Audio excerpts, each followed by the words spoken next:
Hello my lovelies, today I am here with a big book haul. I've accumulated some of these books over the last 2 months I think, and to be honest I've probably spoken about these already because I have been talking about them in my reading vlogs, hence why I haven't until now decided to go ahead and do a sit down book haul. But here we are, just in case you're not interested in the vlogs and stuff like that. I thought I'd kind of summarise what I have obtained over the last couple of months.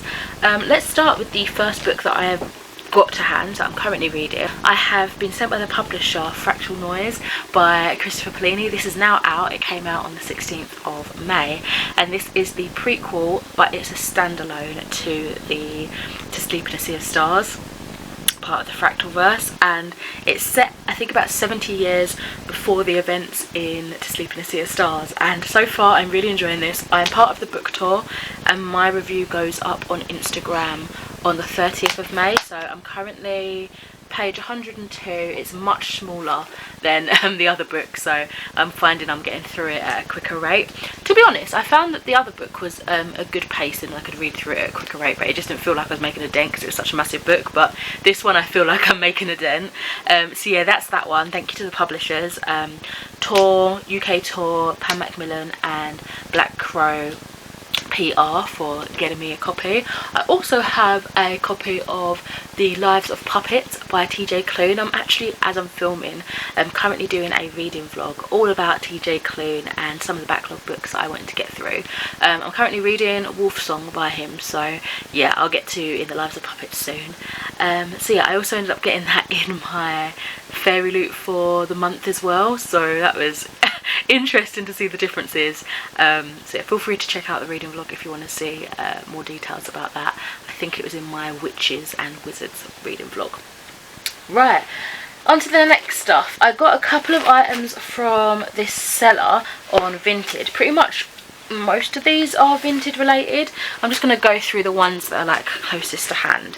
So I think from the same seller I got these Illumicrate and special edition versions of things. So I got the Scholomance tote bag, which looks awesome. This is Naomi Kovik's, I think that's her name, series, her Dark Academia series, which I've yet to read, but I thought this was a gorgeous tote bag. It's kind of smaller than most, I would say. It's an interesting shape and I love the design on it, but it's a series that I've been wanting to read, so now I've got a tote bag to carry around all the books in the series. I think there's only 2 at the moment. I don't know if it's actually a duology or what.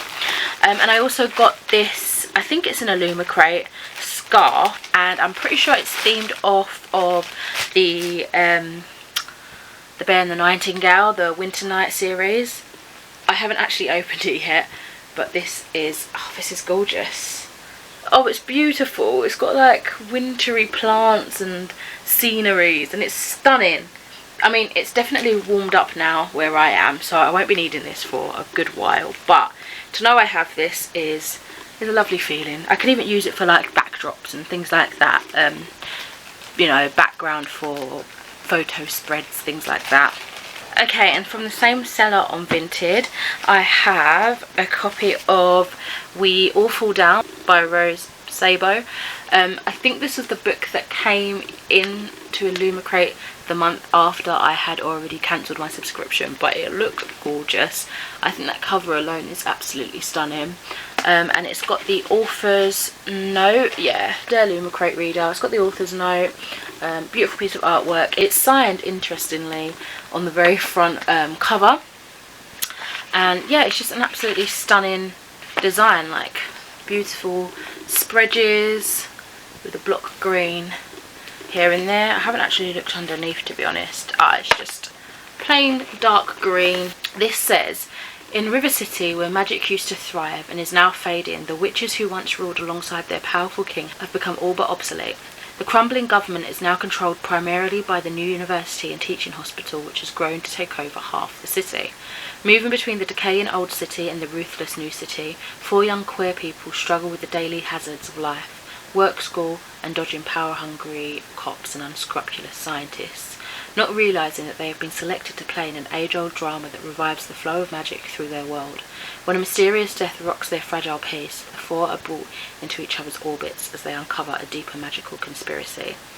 Devastating, gorgeous and utterly unique, We All Fall Down examines the complex network of pain created by power differentials even between people who love each other, and how it is possible to be queer and turn out just fine. I love that lasting message. That is so sweet and very heartwarming. So yeah, I'm really looking forward to getting to that one. And then I also got from the same seller, as I say, this beautiful edition of Dark Rise by C.S. Picard. I haven't read anything by this author. I think there was a bit of a controversy with the Captive Prince, I think is the name of it, series. Oh, they also did the Fence comics. I didn't know that. Oh wow, I didn't realise that was the same person. Dark Rise, gorgeous, like opening credit pages, if you will. Looks super cool. I like the smoky background, and it's got a map. I love a map here. We love a map in this household. Oh, it seems like it's set like Victorian era, which is something I've been wanting to... I might be completely wrong, but I don't know my centuries. Something I've been wanting to read more from for a while. Anyway, the dark is coming. The ancient world of magic is no more. Its heroes are dead, its halls are in ruins, and its great battles between light and dark are forgotten. Only the stewards remember, and they keep their centuries-long vigil, sworn to protect humanity if the Dark King ever returns. 16-year-old Doc Boy Will is on the run, pursued by the men who killed his mother. When an old servant tells him of his destiny to fight back the stewards, Will is ushered into a world of magic, where he must train to play a vital role in the oncoming war against the dark.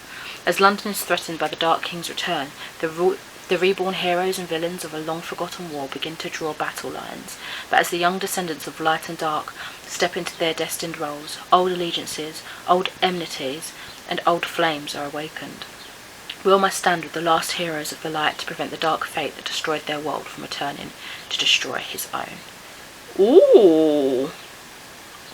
I am very much intrigued, and as I say, stunning cover. I think it's beautiful. Right. Also from a vintage seller, I think these are from two different people. I got this, I think again it's a Luma crate, but it's their reading journal, the one that looks like this. It is absolutely stunning. I love the ornate, intricate details in the silver foiling. And this one has like this big spread. You can put any sort of books on there that you'd want, I'd imagine. Maybe your TBR for the year. And every so often it's got some character art from a book. And I'm assuming the quote alongside it is from the same book as the character art. But how stunning is that? Speaking of the Scholarmance series, there's a quote there that says, "The library is always where you want to be. It's the safest place in the whole school." And we've got the monthly TBR. Oh, there's more illustrations. I think there's more illustrations like dotted throughout completely. Then there's anticipated releases, things like that, weekly plan. Oh, habit trackers, reading logs. This has got like loads, and I love that it sort of slowly changes colour as you go throughout. Oh, gorgeous. I'm really looking forward to using this. I've got a nice collection of like reading planners and bullet journals and stuff to work my way through now. Ones that are already like scripted for details to do, so you just fill them in. And then I've been loving Critical Role's Vox Machina, the TV show that was on, I think it was on Prime, wasn't it? There's 2 seasons, and we've just finished watching that and absolutely adored it. So when I saw this behemoth, I had to get it. So this is Vox Machina Origins Series 1 and 2 collection, and it is massive, absolutely massive. Beautiful artwork throughout. Try not to spoil anything. Just go to a random like middle page. Aww. So it says, join the unlikely heroes of Vox Machina for the start of their epic saga. Familiar faces from Critical Role's smash hit first campaign meet amidst a deadly mystery in Stilburn. Bond to save one of them from a strange curse, and complete a rescue mission in Westron with 2 additional members, completing the party that's captivated millions with their compelling adventures in the world of Exandria. I need to watch their campaigns on YouTube because I've fallen in love with like their personalities from little bits of, not podcasts, but like little clips I've seen here and there, and also of course I love their characters that they've created in Vox Machina. So yeah, if you haven't seen the show, definitely check it out. It's really good. It's kind of like Dungeons and Dragons. It basically is Dungeons and Dragons, but like a show of it. A trip, I think back in April, to Waterstones got me some freebies. I got the sample for the Sun and the Star by Rick Riordan and Mark Oshiro, and also a little bookmark for Shy by Max Porter. And the books that I went in there to get, I didn't go in there to get them, but they caught my eye, is they look very similar actually in colour scheme and just vibe. They're both pieces of gothic fiction, literary fiction. And this first one here is The Company by J.M. Vast. It seems like there's this sinister vibe going on. There's something happening with the wallpapers that this family business creates. So Lucy Braithwaite lives a privileged existence as heir to the fortune of Braithwaite and Company, the most successful purveyor of English luxury wallpapers the world over. The company's formulas have been respected for nearly a century, but have always remained cloaked in mystery. No one has been able to explain the originality of design or the brilliance of their colours, leaving many to wonder if the mysterious spell-like effect of their wallpapers is due simply to artistry or something more sinister. But Mr. Luckhurst, the company's manager and the man who's acted as surrogate father to Lucy and her invalid brother John since they were children, suddenly dies, Lucy is shocked to discover there is no succession plan in place. Who will ensure that the company and her family continue to thrive? The answer soon arrives in the form of young and alluring Julian Rivers, who, unbeknownst to Lucy and John, has been essential to the company's operations for some time. At first he seems like the answer to their prayers, but as Lucy begins piecing together Julian's true intentions, and John begins seeing spectral visions in the house's wallpaper, it becomes clear to Lucy that she must do everything within her power to oppose the diabolic forces that have risen up to destroy her family. So very much the yellow wallpaper and vibe, that's what kind of sold me on it, and also beautiful cover. And this is also set in Victorian era. This is The Secrets of Hardwood Hall. This is by Katie Lumsden. In this one we're following Margaret, who's a young widow in 1852, who's offered a position as governess at Hardwood Hall. Completely cut off from the local village, and she starts to notice some eerie, odd things about the new home, despite her growing fondness for her bright, affectionate pupil, Louis. There are strange figures in the dark, tensions between servants and an abandoned east wing. More troubling is the local gossip surrounding Mrs. Eversham, Louis's widowed mother, who is deeply distrusted in the village. Margaret finds distraction in a forbidden relationship with the gardener Paul, but despite his efforts to reassure her, she is certain that everyone at Hardwood Hall has something to hide.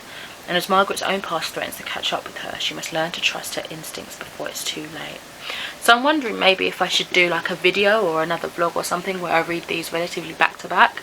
I wouldn't want it to kind of burn me out or make me feel any sort of way about it. Like, I know I'm going to compare them, that's kind of the point, but I wouldn't want it to make a negative experience, you know what I mean? So let me know what your thoughts are on that. I think I'd like to do something where I just read some Victorian Gothic, you know, inspired fiction, because I think these two could work together in a video quite well. To find is Love in the Time of Serial Killers by Alicia Thompson, and this sounded like a fun one.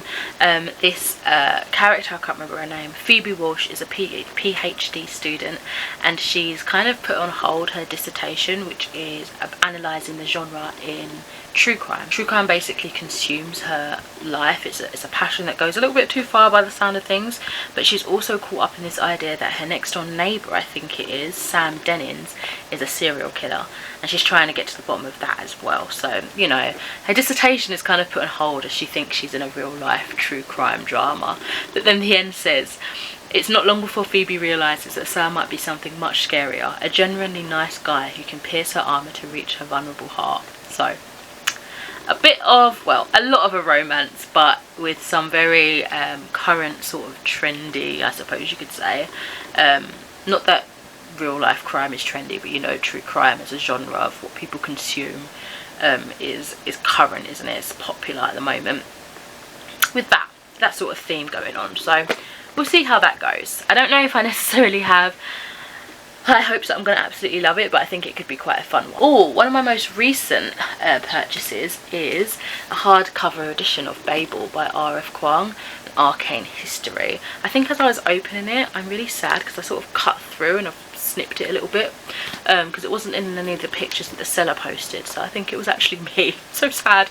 I think everybody knows what this is about. I've got the audiobook. I've spoken about having the audiobook when I got it on Audible, but I'm thinking of doing a read and listen kind of reading experience. I'm going to be buddy reading this with the lovely Sharon Joy next month, so I'm looking forward to that. This has been on my yearly TBR, so I'm glad to actually have more of a push to get to it, because I think I'm going to enjoy it, but I know it's going to be a lot on my brain. Shall we just say that? Let's take a little detour to some books that I got in TK Maxx. So the first of the 3 that I got in there is Girl Crush by Florence Given, and this seems like a dystopian kind of a novel following Eartha in the year 2030, following Eartha, who has come out as an openly bisexual woman, and also becoming a viral sensation on Wonderland, which is their social media app in this world. It says, but Eartha's new existence begins to spiral dangerously out of control. As her online and offline selves go further and further apart, she has to decide which self is more true to her and which self she wants to figuratively, I hope, kill. So it's kind of like, I guess, a commentary on social media and how far humanity can get sucked into it. So I'd be intrigued to see how this kind of goes into that and explores that theme. Picked up 2 of the Penguin cloth-bound classics, I think these are. I got Tales of 1001 Nights and Jabberwocky by Lewis Carroll. Sliding over quickly again back to a Waterstones purchase. I think this is when I got... Yeah, this is the same trip when I got the gothic fiction as well. This is Junji Ito's Cat Diary, Yon and Mu. And Junji Ito, I absolutely adore. I am working my way through his works. He does horror manga, so this is very different to what he usually comes out with. But it's basically kind of like an autobiographical, funny, yeah, humorous tale of when he buys a house and he has his fiancée come and move in. She brings these 2 cats that he wasn't expecting, and he goes on this quest to kind of gain their affection and love as they get up to mischief, as cats do. So yeah, I'm looking forward to this light-hearted read when I decide to pick it up. Oh, I think I just saw some full-coloured spreads in here. Oh, there's pictures of the cat. I'm sorry. Look, pictures of the cats. My heart. Okay, and then to finish off this video, we're going back to Vinted, and this is mainly a bundle. These bottom 4 at least are a bundle that I got from Jodie Vanilla Moon on Vinted. So yes, I was excited when I saw her posting some books that she wanted to sell, because I love her channel, and I don't know, I wanted to help support her, and also I wanted these books, so it helped. So the first one is a beautiful edition that I've been after for a while of We Have Always Lived in the Castle by Shirley Jackson. It's this stunning black and white sketched one. Beautiful. Oh, it's one of the Penguin Classics Deluxe editions. I have one of those for Wuthering Heights, and it's beautiful. It's got deckled edges, it's stunning, it's got a foreword by Jonathan Lethem. And yeah, I actually don't know an awful lot about this from the top of my head, but it's one that I've been wanting to read for ages. I'm intrigued to know why this family are isolated and why these people are cruel to them. I'm intrigued to know the story around that. I also got Toil and Trouble, 15 Tales of Women and Witchcraft, edited by Jessica Spotswood and Tess Sharp. And this has got a variety of authors in there. So yeah, looking forward to dipping into this one. Gorgeous cover as well. Into the theme of witches, I have The Near Witch by V.E. Schwab. This is I think it's a 10-year anniversary, and it's absolutely stunning. It's a gorgeous little one with its own little bookmark, and I always forget what this one is about. I think I realised recently when I first opened this up that it is the author's debut, so it'll be interesting to go back and read older works. I've only read 2 books from this author still, and they are the City of Ghosts books, the first 2 in that trilogy. Near Witch is only an old story told to frighten children. If the wind calls at night, you must not listen. The wind is lonely and always looking for company. There are no strangers in the town of Near. Ooh. Second to last from all the books in this book haul, I have Black Girl Unlimited. This is the remarkable story of a teenage wizard, and it's by Echo Brown. It's auto semi-autobiographical with magical realism. And it says, yeah, part memoir, part magic, Black Girl Unlimited is a transcendent coming-of-age story and an unforgettable debut. Another stunning cover. And finally, last but not least, we have Sister Maiden Monster by Lucy A. Snyder, which is a Bram Stoker award-winning author. Cool cover, cool title. We are following a world where a virus tears across the globe, transforming its victims in nightmarish ways. As the world collapses, dark forces drive a small group of women together. To survive, they must evolve. Erin, once quiet and closeted, acquires an appetite for a woman and her brains. Why does forbidden fruit taste so good? Savannah, a professional BDSM switch, discovers a new turn-on, committing brutal murders for her eldritch masters. Mariva, plagued with chronic tumours, is too horrified to acknowledge her divine role in the coming apocalypse. And as her growths multiply, so does her desperation. This sounds so unique, like I'm really looking forward to trying this. I really hope I love it. It's got a quote on the front by Shawnee Maguire that says, absolutely recommended for readers of the cosmic and gloriously horrific. I hope I love this one. So that is it for this book haul. Let me know if you guys have any of these, if you'd like to buddy read anything. I'm always open to that. And for now, I shall catch you in another video soon. Bye! Thanks for watching.